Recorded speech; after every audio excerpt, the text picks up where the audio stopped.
നമസ്കാരം. നമസ്തേ. Air launched ballistic missile India ഇതിലേക്ക് കടക്കുന്നു എന്നുള്ള ഏറ്റവും പുതിയ വാർത്തകളാണ് ഇപ്പോൾ പുറത്തോട്ട് വരുന്നത്. ഇപ്പം ഈ ഒരു ടെക്നോളജി നോക്കുകയാണെങ്കിൽ എനിക്ക് തോന്നുന്നു നിലവിലുള്ളത് ഇസ്രായേൽ, അതേപോലെ തന്നെ റഷ്യ പോലത്തെ രാജ്യങ്ങൾക്കുണ്ട്. ഇന്ത്യയും അതിലോട്ട് കിടക്കുന്നു എന്നുള്ള വാർത്തകൾ പുറത്തോട്ട് വരുന്നത്. അപ്പം യഥാർത്ഥത്തിൽ ഈ ഒരു ടെക്നോളജിയുടെ പ്രത്യേകത എന്താണെന്നുള്ളതും ഈ ടെക്നോളജി ആദ്യം ആരാണ് വികസിപ്പിച്ചത്? ഈ എയർ ലോഞ്ച്ഡ് ബാലിസ്റ്റിക് മിസൈല് വിമാനത്തിൽ നിന്നും ബാലിസ്റ്റിക് മിസൈലുകൾ വിക്ഷേപിക്കാവുന്ന തരം ഒരു ബാലിസ്റ്റിക് മിസൈലാണ്.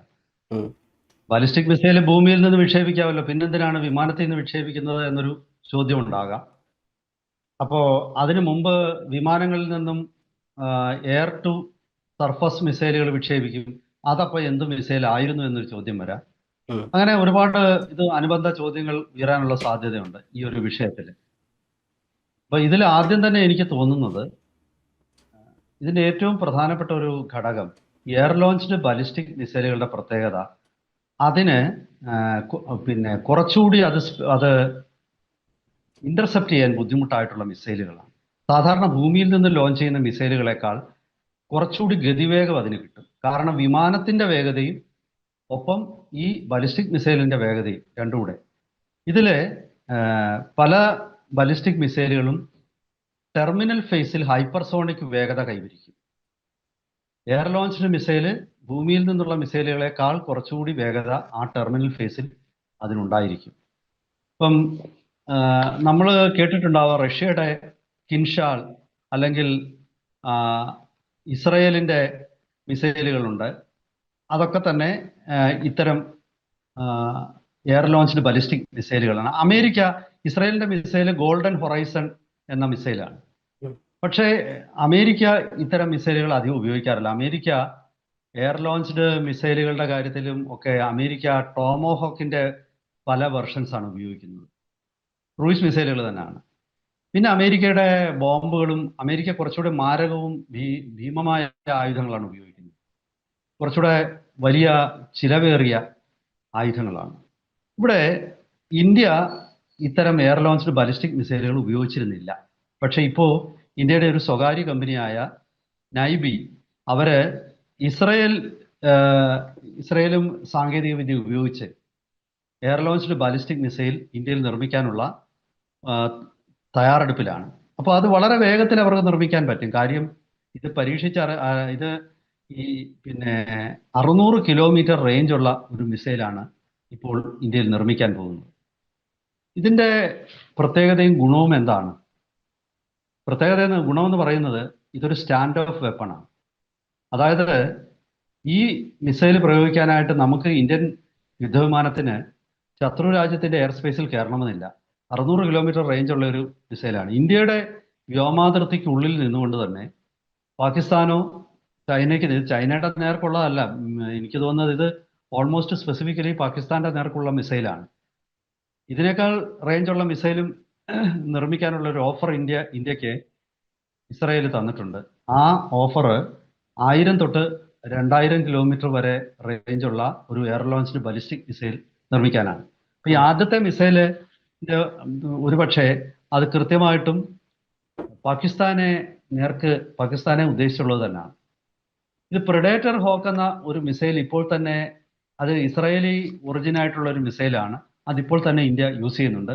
ഈ കഴിഞ്ഞ ഓപ്പറേഷൻ സിന്ദൂറിലൊക്കെ ഈ പ്രെഡേറ്റർ ഹോക്ക് മിസൈല് വളരെ ഉപയോഗപ്രദമായിരുന്നു. അതിന്റെ വേറൊരു വെർഷൻ ഇപ്പോൾ സൂര്യാസ്ത്ര എന്ന ഒരു മിസൈലാക്കി ഇതേ കമ്പനി തന്നെ നൈബി തന്നെ അതൊരു റോക്കറ്റ്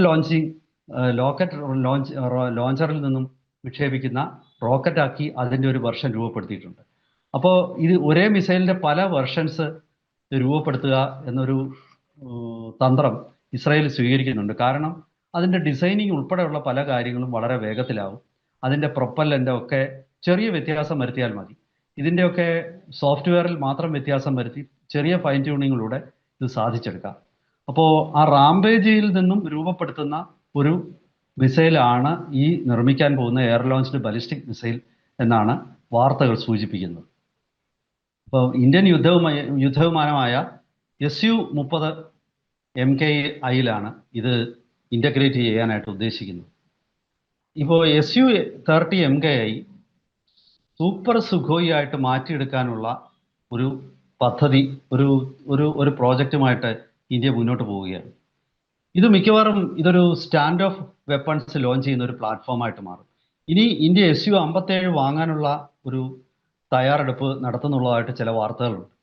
Su-57 വളരെ 6 ടൺ, 6 അല്ല 8 ടണ്ണിലൊക്കെ അധികം ആയുധങ്ങൾ അത് ക്യാരി ചെയ്യുന്ന ഒരു വലിയ പ്ലാറ്റ്ഫോമാണ്. അത് മുഖ്യമായിട്ടും ഒരു സ്റ്റാൻഡ് ഓഫ് വെപ്പണുകൾ തൊടുത്തുവിടാൻ ഉപയോഗിക്കുന്ന ഒരു പ്ലാറ്റ്ഫോമായിട്ടാണ് ഭാവിയിൽ രൂപപ്പെടാൻ പോകുന്നത്.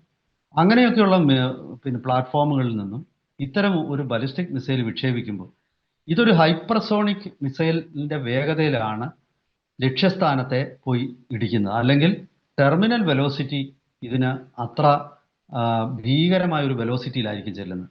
ആ ഒരു ഇമ്പാക്റ്റ് തന്നെ സ്വാഭാവികമായിട്ടും എത്ര വലിയ ഒരു ശത്രുവിൻ്റെ കോട്ടയും തകർക്കാൻ പറ്റും. ഇസ്രായേല് ഇപ്പോൾ ഇന്ത്യയോട് മറ്റൊരു നിർദ്ദേശവുമായിട്ട് മുന്നോട്ട് വന്നിട്ടുണ്ട്. ഗോൾഡൻ ഹൊറൈസൺ എന്ന എയർ ലോഞ്ച്ഡ് ബാലിസ്റ്റിക് മിസൈൽ ഇന്ത്യക്ക്, അതിൻ്റെ ടെക്നോളജി ഇന്ത്യക്ക് കൈമാറാമെന്നും ഇത് ഇന്ത്യയിൽ നിർമ്മിക്കുമ്പോൾ സ്വാഭാവികമായിട്ട് ഞാൻ കരുതുന്നത് ഇത്തരം മിസൈലുകളുടെ ടെക്നോളജി ഇസ്രായേൽ ഇന്ത്യക്ക് കൈമാറുന്നത് അത് എക്സ്പോർട്ടിങ്, അവർക്ക് തന്നെ തിരികെ എക്സ്പോർട്ടിങ് ചെയ്യാനുള്ള ഒരു സംവിധാനവും ഇതോടൊപ്പം ഉണ്ടാകാൻ സാധ്യതയുണ്ട്. ഈ മിസൈലുകൾ, ഇന്ത്യയിൽ നിർമ്മിക്കുന്ന മിസൈലുകൾ അവർ തന്നെ വാങ്ങിക്കാൻ സാധ്യതയുണ്ട്. അവരെ സംബന്ധിച്ചിടത്തോളം ടെക്നോളജിക്കൽ, അതായത് റിസർച്ച് ആൻഡ് ഡെവലപ്മെന്റിന് അവർക്ക് ഒരുപാട് സെന്ററുകൾ ഉണ്ടെങ്കിലും ഈ ആംസ് ആൻഡ് അമ്മ്യൂണിഷൻ മാനുഫാക്ചറിങ് അവരെ സംബന്ധിച്ചിടത്തോളം ബുദ്ധിമുട്ടുണ്ട്.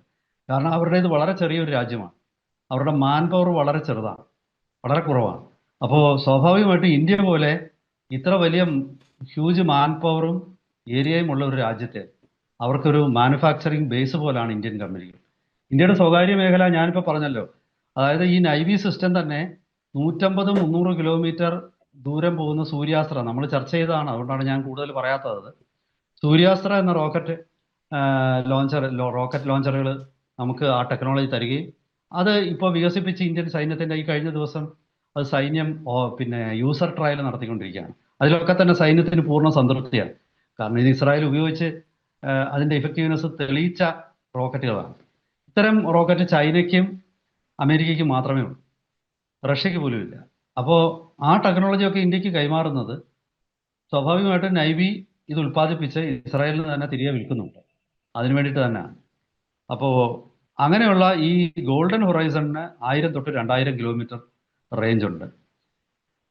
ഇപ്പോൾ നിർമ്മിക്കാൻ ഉദ്ദേശിക്കുന്നത് 600 കിലോമീറ്റർ റേഞ്ചാണ്. ആത്മനിർഭർ ഭാരത് എന്ന പിന്നെ മേക്ക് ഇൻ ഇന്ത്യ പദ്ധതി പ്രകാരമായിരിക്കും ഇത് നിർമ്മിക്കാൻ പോവുക. നൈവി സിസ്റ്റംസിനെ സംബന്ധിച്ചിടത്തോളം അവർക്ക് മുന്നിൽ വലിയൊരു എക്സ്പോർട്ട് മാർക്കറ്റ് തുറന്നു വരികയാണ്. റഷ്യയുടെ കിൻഷാൽ അല്ലെങ്കിൽ ഇസ്രായേലിൻ്റെ തന്നെ എയർ ലോറ ഇങ്ങനെയൊക്കെയുള്ള എല്ലാ മിസൈലുകളുടെയും ഒപ്പം തന്നെ ഉള്ള ഒരു മിസൈലായിരിക്കും ഈ. ഒപ്പം തന്നെ ഇഫക്റ്റീവ്നെസ്സും പ്രഹരശേഷിയും ഉള്ള ഒരു മിസൈലാണ് ഇത്. ഈ സാധാരണ ഇസ്രായേൽ ഇത് ഘടിപ്പിച്ചിരിക്കുന്നത് ഇസ്രായേലിൻ്റെ F-16 വിമാനങ്ങളിലാണ്. ഇന്ത്യ അത് സ്വാഭാവികമായിട്ടും നമ്മുടെ Su-30 MKIലായിരിക്കും ഇത്തരം ആയുധങ്ങളൊക്കെ ഘടിപ്പിക്കുക. ഇത് എയർ ലോഞ്ച്ഡ് ബാലിസ്റ്റിക് മിസൈല് ഇന്ത്യയുടെ കൈവശം ഉണ്ടാകുന്നതോടുകൂടി പാകിസ്ഥാനുമായിട്ടുള്ള യുദ്ധത്തിൽ ഇന്ത്യൻ വിമാനങ്ങൾ, ഇനി വരുന്ന കാലഘട്ടത്തിൽ ഇന്ത്യൻ വിമാനങ്ങൾക്ക് ഇന്ത്യയുടെ വ്യോമാതിർത്തി മുറിച്ചു കിടക്കാതെ തന്നെ ആയിരിക്കും പാകിസ്ഥാനിലെ ലക്ഷ്യസ്ഥാനങ്ങളെ ആക്രമിക്കുന്നത്. കാരണം പാകിസ്ഥാൻ എന്ന രാജ്യം പരമാവധി അതിൻ്റെ ഒരു വിഡ്ത്ത് ഒരു 600-700 കിലോമീറ്റർ ഒക്കെയാണ്. അപ്പോൾ പാകിസ്ഥാന്റെ ഏത് ഭാഗത്തും ഒരു 400 കിലോമീറ്ററോ 500 കിലോമീറ്ററോ റേഞ്ചുള്ള ഒരു മിസൈലിനെ പാകിസ്ഥാനിലെ ഏത് ഭാഗത്തും, അത് ലാഹോർ ആകട്ടെ, അത് പിന്നെ ഇസ്ലാമാബാദ് ആകട്ടെ, റാവൽപിണ്ടി ആകട്ടെ, ഇനി അങ്ങേ അറ്റത്ത് കിടക്കുന്ന ഖൈബർ പക്തൂൺവ പ്രവിശ്യയിലുള്ള സ്ഥലങ്ങളാവട്ടെ, അതായത് പെഷവാർ പോലുള്ള സ്ഥലങ്ങളാകട്ടെ, അതല്ലെങ്കിൽ ബലൂചിസ്ഥാനിലെ ക്വറ്റയാവട്ടെ, ഇവിടെ എവിടെയും ചെന്നെത്താനുള്ള ഒരു കറാച്ചിയുടെ കാര്യം ഞാൻ പറഞ്ഞില്ല. കാരണം കറാച്ചി ഗുജറാത്തിനോട് വളരെ അടുത്ത് കിടക്കുന്ന ഒരു തുറമുഖമാണ്. അപ്പോൾ ദൂരെയുള്ള തുറമുഖങ്ങളെ പോലും ഇത് തുറമുഖങ്ങളെയോ അല്ലെങ്കിൽ തന്ത്രപ്രധാന കേന്ദ്രങ്ങളെയോ സൈനിക കേന്ദ്രങ്ങളെയോ വിമാനത്താവളങ്ങളെയോ ഒക്കെ തന്നെ ആക്രമിക്കാൻ സ്റ്റാൻഡ് ഓഫ് വെപ്പൺസ് മാത്രം മതിയാകും. ഇത് ആക്രമിക്കാനായിട്ട് പാകിസ്ഥാന്റെ വ്യോമാതിർത്തി ക്രോസ് ചെയ്യേണ്ടതില്ല. പക്ഷേ പാകിസ്ഥാനെ സംബന്ധിച്ചിടത്തോളം ഇന്ത്യ ഒരു വലിയ രാജ്യമായതുകൊണ്ട് അത് അങ്ങനെ ഒരു സ്റ്റാൻഡ് ഓഫ് വെപ്പൺ പഞ്ചാബിലെയോ പരമാവധി ഡൽഹി വരെയോ നമുക്ക് എത്തിച്ചേരാമെങ്കിലും മറ്റൊരു സ്ഥലത്തുള്ള ഒരു പിന്നെ ആയുധപ്പുരയോ അല്ലെങ്കിൽ സൈനിക കേന്ദ്രത്തിനോ ആക്രമിക്കാൻ മധ്യപ്രദേശിലോ യുടെ കിഴക്കൻ ഭാഗങ്ങളിലോ ഒന്നും പോലും എത്തുന്ന ഒരു മിസൈല് അത് ഇത്തരം സംവിധാനങ്ങൾ കൊണ്ട് പറ്റില്ല. അപ്പോൾ ഇതാണ് ഇതിന്റെ ഒരു ഇന്ത്യയെ സംബന്ധിച്ചുള്ള ഒരു മേൽക്കൈ. വ്യോമാക്രമണത്തിലെ സ്റ്റാൻഡ് ഓഫ് വെപ്പൺസിലേക്ക് ഇന്ത്യ മാറുകയാണ്, യുദ്ധതന്ത്രം മാറുകയാണ്. ഓരോ പാകിസ്ഥാൻ ഇന്ത്യ യുദ്ധം കഴിയുമ്പോഴും ഇന്ത്യയെ സംബന്ധിച്ച് അത് ഓരോ വലിയ പാഠങ്ങളാണ്. കഴിഞ്ഞ യുദ്ധത്തിൽ എങ്ങനെയാണ് എവിടെയാണ് ഇന്ത്യക്ക് എന്തെങ്കിലും പോരായ്മകൾ ഉണ്ടായെങ്കിൽ അത് നികത്താനുള്ള ശ്രമമായിരിക്കും. ബാലാക്കോട്ട് ആക്രമണത്തിന് ശേഷമാണ് ഇന്ത്യ സൂപ്പർസോണിക് ആയുധങ്ങളും ഹൈപ്പർസോണിക് ആയുധങ്ങളും അതുപോലെ തന്നെ സ്റ്റാൻഡ് ഓഫ് വെപ്പൺസിലേക്ക് മാറിയത്. കാരണം ഇന്ത്യയുടെ കൈവശമുള്ള വിമാനങ്ങളും പഴയ വിമാനങ്ങളാണ്. പാകിസ്ഥാൻ ആ സമയത്തുണ്ടായ ഒരു നേട്ടം എന്ന് പറഞ്ഞാൽ എയർ ടു എയർ മിസൈലുകളുടെ കാര്യത്തിൽ ഇന്ത്യയെക്കാൾ മികച്ച എയർ ടു എയർ മിസൈലുകൾ ആംറാം പോലുള്ള മിസൈലുകൾ അവർക്കുണ്ടായിരുന്നു. അമേരിക്കയുടെ ആംറാം 120D എന്ന് പറയുന്ന മിസൈലാണ് ഇന്ത്യയുടെ ഒരു മിഗ് 21 വിമാനം തകർക്കാൻ ഉപയോഗിച്ചത്. മിഗ് 21 ഈ ഇലക്ട്രോണിക് വാർഫെയർ സംവിധാനങ്ങളൊക്കെ വളരെ കുറച്ചേ ഉള്ളൂ അതിനൊരിക്കലും. പക്ഷെ അന്നും നമ്മൾ ചിന്തിക്കേണ്ടത് Su-30 ആംറാം പ്രയോഗിച്ചിട്ടും അത് രക്ഷപ്പെട്ടു അവിടുന്ന്. കാരണം Su-30യെ സംബന്ധിച്ചിടത്തോളം അതിവേഗം കുതിച്ചു പായാൻ പറ്റുന്ന, ഒരുപക്ഷെ ഈ ഏഷ്യയിലെ അമേരിക്കയുടെ തന്നെ പല വിമാനങ്ങളെക്കാളും ശക്തിയുള്ള ത്രസ്റ്റ് കൊടുക്കാൻ പറ്റുന്ന എഞ്ചിനുകളാണ് Su-30ക്ക്. ഇപ്പൊ തന്നെ Su-30യുടെ എഞ്ചിൻ റീപ്ലേസ് ചെയ്യാൻ തുടങ്ങുകയാണ് ഇന്ത്യ. കൂടുതൽ ശക്തിയുള്ള എഞ്ചിനായിട്ട് മാറ്റുന്നുണ്ട്. അത് ഒരു കംപ്ലീറ്റ് മേക്ക് ഓവറാണ് നടത്താൻ പോകുന്നത്. വരും ദിവസങ്ങളിൽ Su-30 MKI എന്നുള്ള Su സൂപ്പർ സുഖോയ് എന്ന രീതിയിലേക്ക് അത് മാറ്റും. അത് ഒരു സ്റ്റാൻഡ് ഓഫ് പ്ലാറ്റ്ഫോമായിട്ടായിരിക്കും മാറാൻ പോകുന്നത്. അതിലൊരു പ്രധാന ഘടകമായിരിക്കും ഈ എയർ ലോഞ്ച്ഡ് ബലിസ്റ്റിക് മിസൈൽ. തീർച്ചയായിട്ടും കൂടുതൽ വിവരങ്ങൾ നമുക്ക് ലഭ്യമാകുന്ന മുറയ്ക്ക് ഇത് സംബന്ധിച്ചിട്ടുള്ള വരും കാലത്തെ മാറുന്ന യുദ്ധതന്ത്രങ്ങളെക്കുറിച്ചും അത് എങ്ങനെയാണ് വ്യോമയുദ്ധത്തെ മാറ്റിമറിക്കാൻ പോകുന്നത് ഉള്ളതിനെ കുറിച്ചുമൊക്കെ നമുക്ക് കൂടുതൽ ചർച്ച ചെയ്യാം വരും ദിവസങ്ങളിൽ. അതുവരെ എല്ലാവർക്കും ഒരിക്കൽ കൂടി നമസ്കാരം. നമസ്കാരം.